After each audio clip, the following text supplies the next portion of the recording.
go here.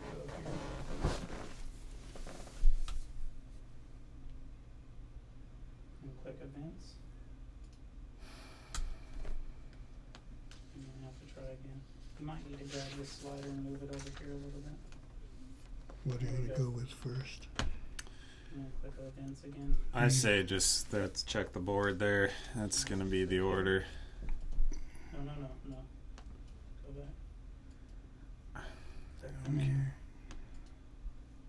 Okay. Alright. Yeah. And then hit play in your VCR there. I can cover that stuff, but all the info's right there. These are the confirmations, and that's the commission right there. I was trying to bring up the legislation to this computer and load.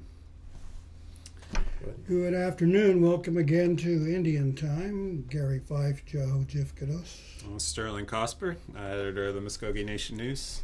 We have had an interesting week again this week. We've seen our principal chief take names again to the National Council for Confirmation. Mm-hmm.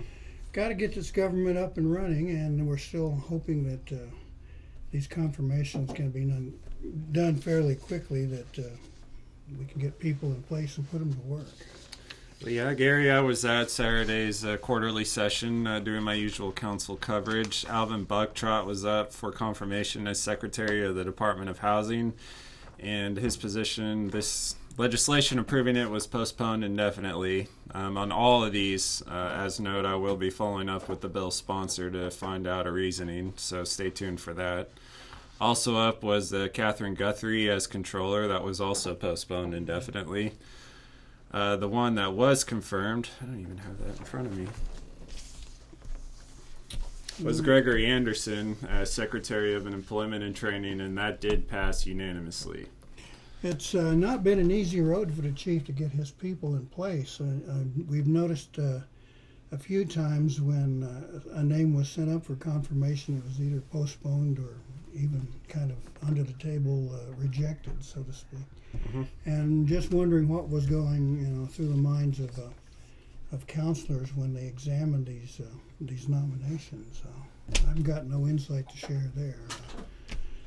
Yeah, well, Gary, the process is typically they do sort of job interviews in the appropriate committee and council. Vetting, where it's then vetting, and then that's passed along to the full council for vote. So they're making their discretionary calls from that. I have seen in the past where council reps have said they were voting just representing their constituents, and they had certain calls on certain officials. So we'll just keep posted, and I'll be following up with them once again to try and get a reason, and the results of that we'll go ahead and share with you through Muskogee Nation News coverage and here on Indian Time.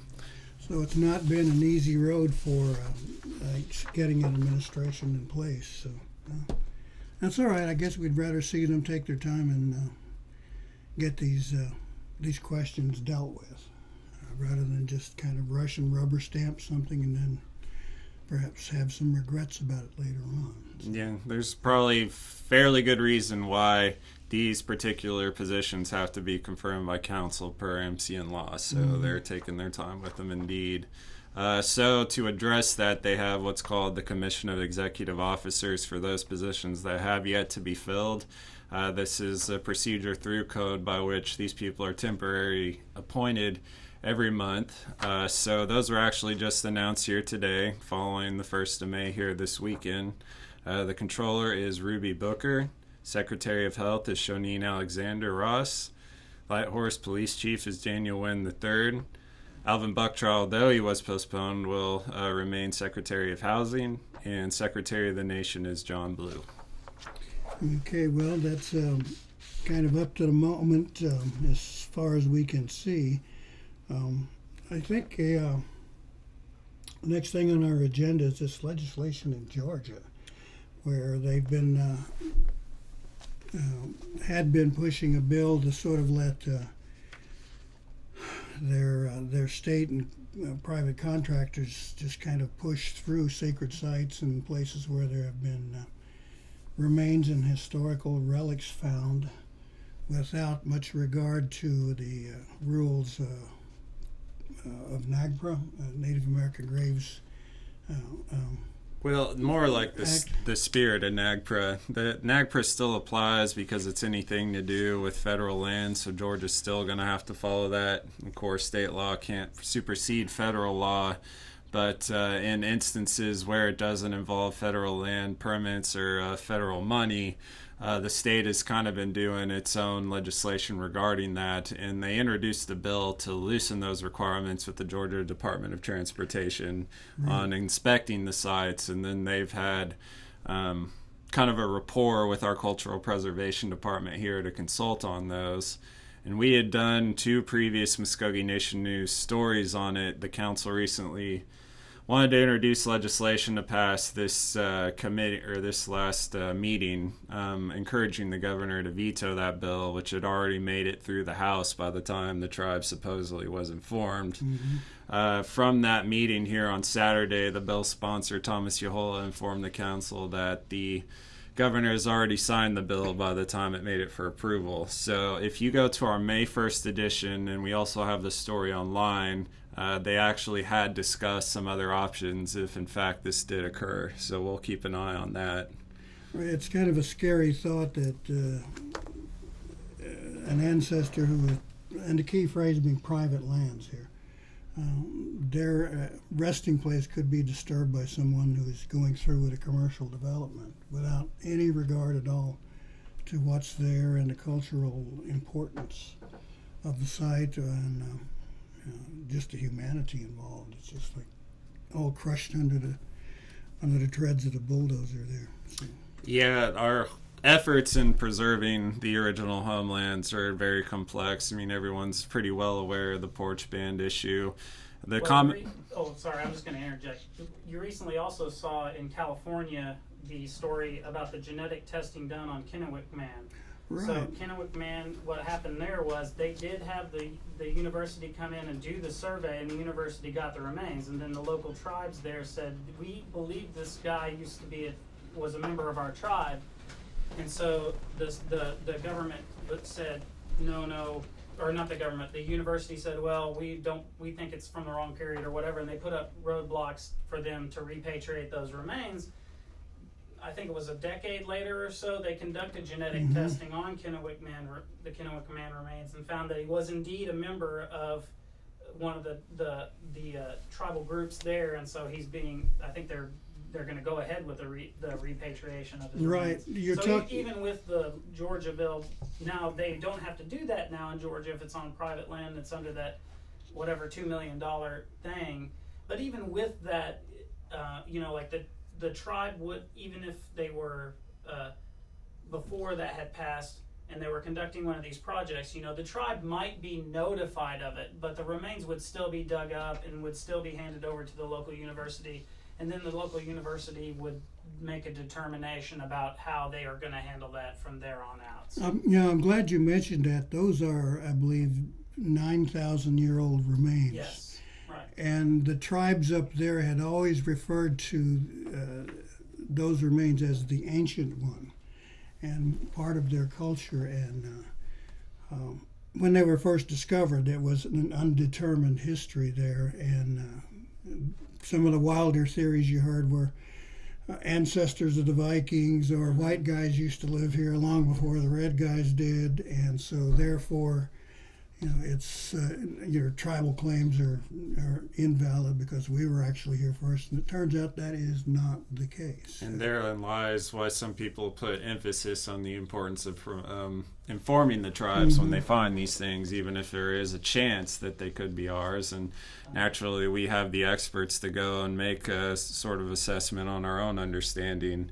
And you pointed out a common misconception and stuff that I've seen in comment sections on our previous coverage is most people think NAGPRA is all encompassing, and that is not the case. It has to involve federal, like I said, land, grants, or other processes. Otherwise, if it's just regard to the state's interest, it's pretty much at their own discretion.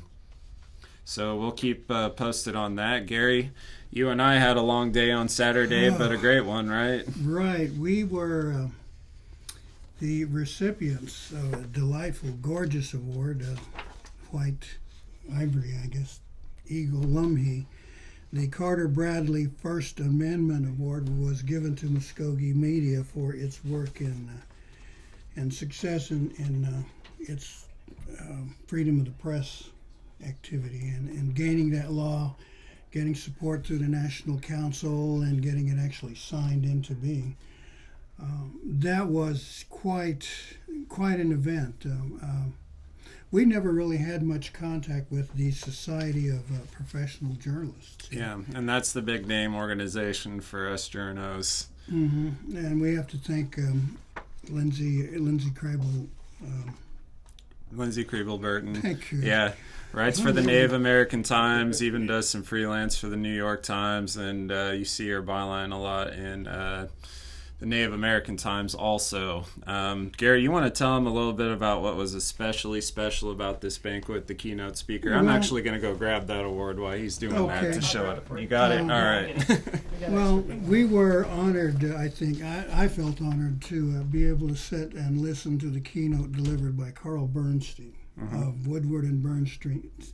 The reporters for the Washington Post who actually did the follow-up story back in '72, where they discovered that a burglary at the Democratic National headquarters in Watergate was actually tied back to the Attorney General, and they followed even further and found that President Richard Nixon had a hand in it. And the subsequent story and revelations, they all led up to the resignation of Richard Nixon, who was about that far from being impeached. And he wisely decided to resign rather than go down. But the information that he shared and some of the horrendous comments made by Nixon at the time just were appalling. For us, for me in particular, it was just an honor to be sitting in the same room with a reporter of such ability. I remember actually I was in Washington in '72 when this bungled burglary was, the story broke in the Washington Post. And at first people were thinking, well, why did they do that? What's there in the DNC? If it's burglars, there's not much to steal. But it turns out the motivation was all political. And they were all former federal intelligence officials. You got it, right. Leading up to, was it Mitchell? Was it George Mitchell? The former Attorney General at the time. Right. And that story led to the downfall of the whole Nixon administration. I mean, you want to talk about impact of a piece. I don't think it gets any bigger than that. As for us journalists, that guy is pretty much the Robert Plant of journalism. Journalists, and Gary, you and I actually got to shake his hand and meet him, which was just, makes you feel small, but at the same time honored. And I was honestly very fortunate to be accompanied by you with your knowledge in D.C. for some conversation points there. Well, yeah, I felt like a gushing fan, one of those. You run up to your idol and get a chance to speak with him. But it was interesting when we came around the table to talk with him. He, I guess we caught his attention. He said, there's someone I want to talk to, and hopefully the coloration had something to do with it, but he just a wonderful, open, friendly, down-to-earth person. He was interested in, of course, our achievement in freedom of the press, and then we kind of talked a bit about Watergate, and I related the fact that I was in town working at the time. He said, "Oh, really? For who?" And I said, "For LaDonna Harris." And Americans for Indian Opportunity, who was at the time making quite a name for herself in advocating for Native American causes from her own private group, Americans for Indian Opportunity. And he was familiar with LaDonna and her husband, the former Oklahoma Senator Fred Harris. And we chatted about it a bit, and he was curious about how she was doing and where she was. And at one point, I think he thought she was with the BIA. And I said, "No, not LaDonna. I don't think so. She's off, doing her own thing as usual." And we had just a marvelous chat with her. And it was so nice to be with someone who that I don't know, what would you call it, magnitude? Yeah, but like you said, down to earth, and in his keynote address, you could tell, I mean, he was still very in touch with his roots, with the principles of journalism, talked about being 28, 29, newly divorced, and had the wide open road to go door to door at night and work off the clock to try and get probably the biggest story in the nation's history done as just support level staff. I mean, the guy is an absolute idol as far as journalists are concerned. Yeah, I think in his description of himself, he kind of named about half of the crowd that was there. They were all single, 28-ish, under second divorce, under second marriage and things like that. And I saw a lot of heads nodding. And it takes a lot of sacrifice in your personal life in this job. It does. It makes me glad that I've got such an understanding wife, in my wife Ramona, who's always been very supportive. His speech nailed our society to a T. Talk about when he was working and involved in the business, reporters were hungry. They really were into digging for the truth and finding out these elaborate connections and things like that. And in today's world, it's not the case. It's sensationalism. It's people doing star searches and going after the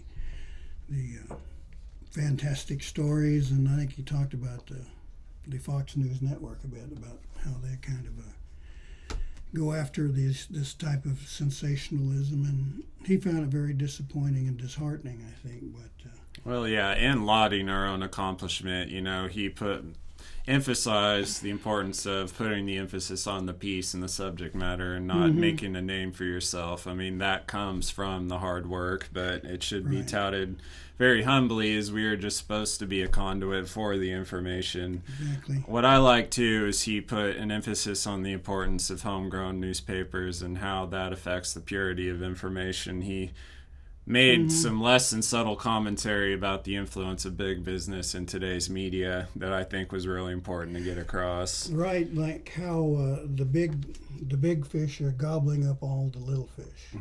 And well, who knows your local outlet better than your local paper, like your Muskogee Nation News. And what was really awesome to me, Gary, is a lot of the points he hit on were the same ones we were honored for right after his speech. And it just is still remarkable to accept that on behalf of the nation and behalf of this department. It's just an amazing evening. Yes.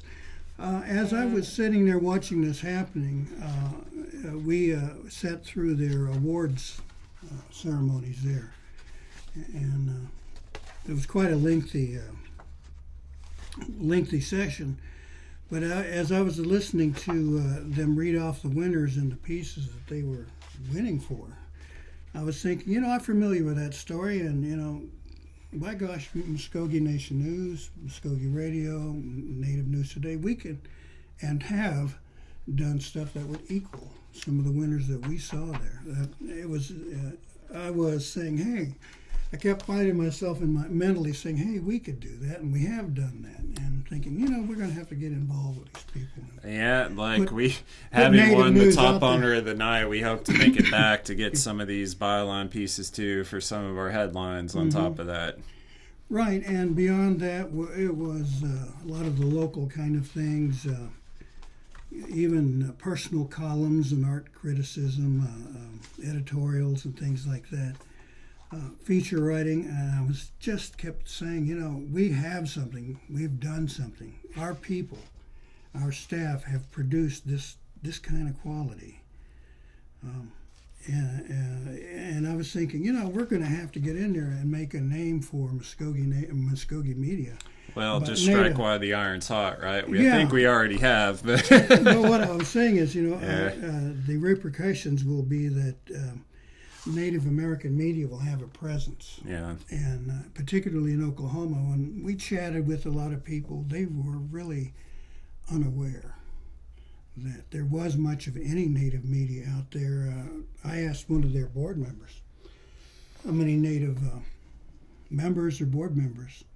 I actually saw that there were two. Yeah. Two Cherokee Nation citizens, including Lindsay, who nominated us. Right, and I'm thinking, we have to be more of a presence. I'm thinking it's really very important that our media be out there and always be counted on. Yeah. As a resource, as a fountain of information on Native American issues and people, and to remind Oklahomans that our tribal governments and people have come such a long way that we are capable of producing award-winning material in any media. Well, these awards were held in Indian territory, and it's only fitting that Indian pieces are being honored. The big thing is, we were honored for the accomplishment of contributing to the free press, but what's more important is what you do with it, and hopefully we'll have some award-winning pieces to reflect that here in the very near future. Really, I'm not sure we're going to topple any governments, but if we do, well, we're just doing what we're supposed to be doing. Well, as Lindsay pointed out, the point of I guess she quoted one of our staff members, the point of our efforts are not to be political assassins, but rather provide fair and balanced accounts of the important issues in our tribe. Right. We're going to have to find out who said that. Yeah, I was kind of trying to whittle that down myself. But, we say Mado again to our officials who supported us, our other staff members who were with us in the efforts, Lindsay Kriebel-Burton for nominating us, and SPJ for accepting or giving us the award. Right, and so there it is. We're so proud of it, the achievement that we've all worked so hard for, and it's part of our